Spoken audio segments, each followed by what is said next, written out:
ही वाहिगुरु तू यीशु मसीह, हरे नाम में तू समाया, तू ही राम, तू ही राम, तू ही राम, तू ही राम। नमस्कार। आज का सुविचार thought of the day. Winners don't do different things, they do things differently. विजेता अलग काम नहीं करते हैं, वे कुछ अलग तरीके से करते हैं। जैसे पढ़ाई तो सभी करते हैं, लेकिन फर्स्ट कुछ बच्चे ही आते हैं। ऐसा क्यों? क्योंकि उनका तरीका कुछ अलग होता है। इसी प्रकार रेस में दौड़ते सभी हैं, लेकिन हर एक का तरीका अलग होता है। अपने उद्देश्य प्राप्ति के लिए वो स्ट्रैटेजी, वो तरीका अपनाएं जिससे आप जीत सकें। धन्यवाद। Good morning students. Word of the day is achieve. Achieve means प्राप्त करना, to gain something. मेहनत व कौशल द्वारा किसी भी कार्य को मेहनत व कौशल द्वारा संपन्न करना।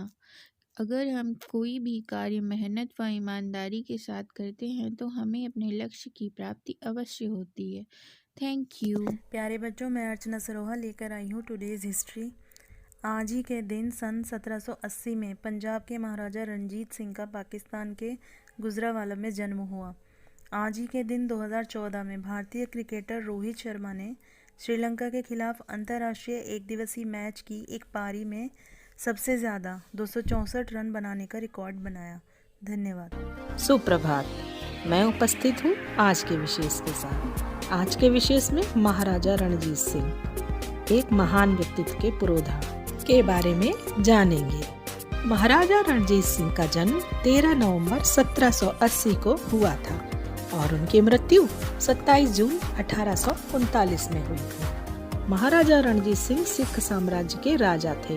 वे शेरे पंजाब के नाम से भी प्रसिद्ध हैं। महाराजा रणजीत सिंह न केवल पंजाब को एक सशक्त सूबे के रूप में एकजुट रखा, बल्कि अपने जीते जी उन्होंने अंग्रेजों को अपने साम्राज्य के पास फटकने भी नहीं दिया था। पहली आधुनिक सेना सिख खालसा सेना गठित करने का श्रेय भी उन्हीं को जाता है।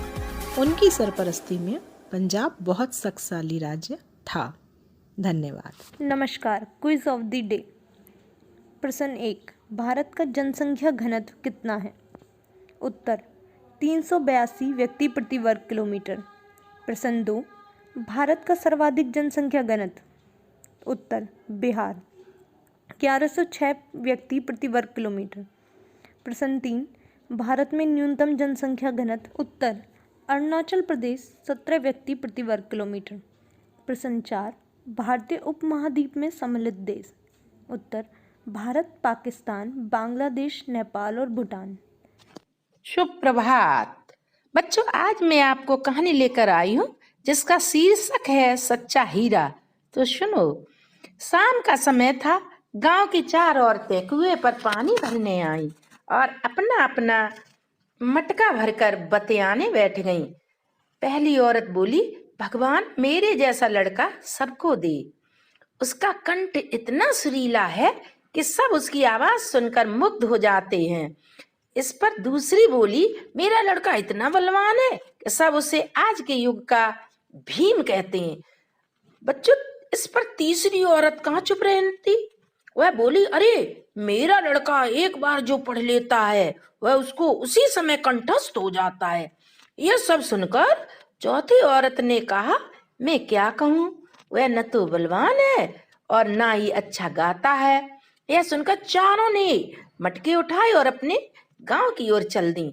तभी कानों में कुछ सुरीला सा स्वर सुनाई दिया। पहली स्त्री ने कहा, देखो मेरा पुत्र आ रहा है, वह कितना सुरीला गा रहा है। पर उसने अपनी माँ को नहीं देखा और उनके सामने से ही निकल गया। बच्चों, कुछ दूर जाने पर एक बलवान लड़का वहां से गुजरा। उस पर दूसरी औरत ने कहा, देखो मेरा बलिष्ठ पुत्र आ रहा है। पर उसने भी अपनी माँ को नहीं देखा और सामने से निकल गया। कुछ दूर जाकर मंत्रों की धुन उनके कानों में पड़ी। तभी तीसरी औरत ने कहा, देखो मेरा बुद्धिमान पुत्र आ रहा है। पर वह भी श्लोक कहते हुए वहां से उन दोनों की भांत निकल गया। तभी वहां से एक लड़का निकला। वह उस चौथी स्त्री का पुत्र था। वह अपनी माता के पास आया और माता के सर पर से पानी का घड़ा ले लिया और गांव की ओर चल दिया। बच्चों, यह देख तीनों स्त्रियां चकित रह गईं, मानो उनको सांप सूंघ गया हो। वे तीनों उसको आश्चर्य से देखने लगीं।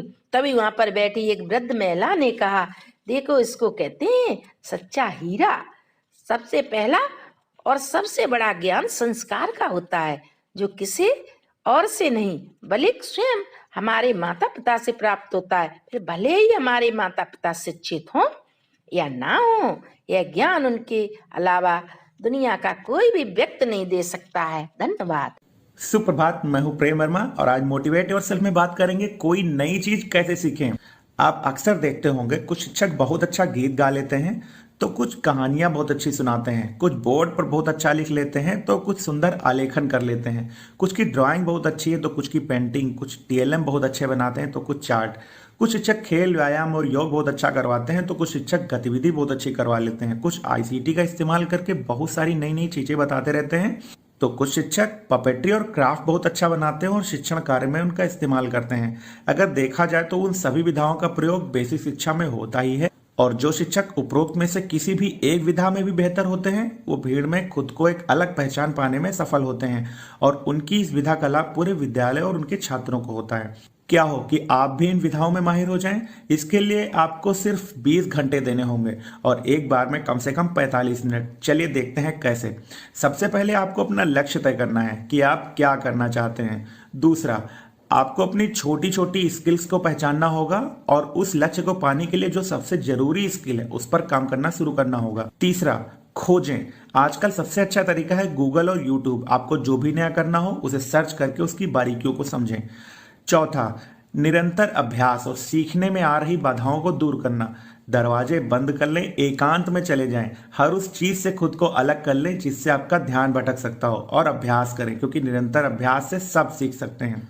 पांचवा और सबसे जरूरी स्टेप, कम से कम 20 घंटे उस चीज के अभ्यास को देने के लिए पूरी तरह से तत्पर हो जाएं।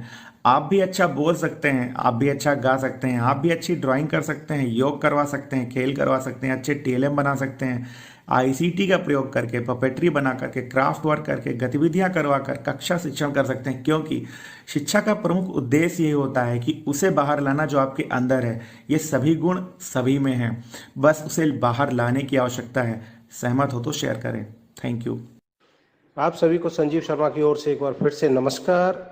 आज आप देख रहे हैं प्रेरणा सूची में दर्शाए गए लर्निंग आउटकमों के लिए गतिविधि तैयार करने का कार्यक्रम, जिसमें आज हम बात करने वाले हैं कक्षा 3 के हिंदी के लिए एलो कोड H311 के बारे में, जिसमें पढ़कर समझने की बात की जा रही है।